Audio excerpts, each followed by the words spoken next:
வணக்கம் நண்பர்களே. இன்னைய வீடியோ எந்த செடி வளர்ப்பு பற்றினதும் இல்லை. எங்கள் வீட்டு பக்கம் நிறைய பறவைகள் வரும். ஹார்ட் ஆஃப் த சிட்டியில் தான் இருந்தாலும் நிறைய பறவைகள் வீட்டை சுற்றி வரும்.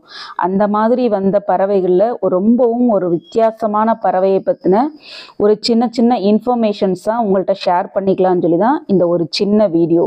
வாங்க வீடியோக்குள்ளே போய் அந்த பறவையோட டீட்டெயில்ஸ் பார்க்கலாம்.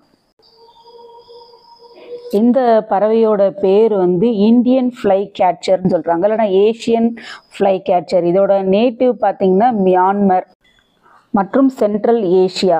இருந்தாலும் இந்தியாவிலையுமே இந்த பறவை நிறைய இடத்துல இருக்குதுன்னு சொல்கிறாங்க. இது நீர்நிலைகள் அதிகமாக இருக்கிற இடத்துல, அதுக்கப்புறம் மரங்கள் அடர்ந்த இடத்துல இந்த பறவைகள் இருக்குன்னு சொல்கிறாங்க.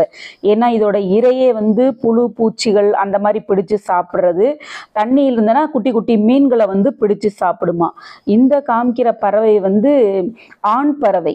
இந்த இந்தியன் ஃப்ளை கேட்சர்லேயே மேல் ஃபீமேல் ரெண்டும் இருக்குது. இது மேல் ஃப்ளை கேட்சர்.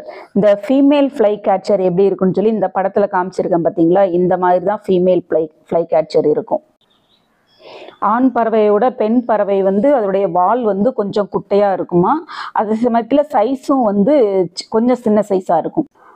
இந்த பறவைக்கு அழகே இதோடைய வால் தான். இந்த வாலுடைய நீளம் பார்த்தீங்கன்னா 7.5லேருந்து 8.7 இன்ச்சு வரைக்கும் நீளம் இருக்குமா.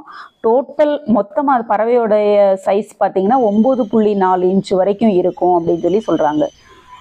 இந்த பறவை மைக்ரேட் ஆகக்கூடியது, அதாவது ஒரு இடத்துலேருந்து இன்னொரு இடத்துக்கு மூவ் ஆகக்கூடிய பறவைகள் தான்.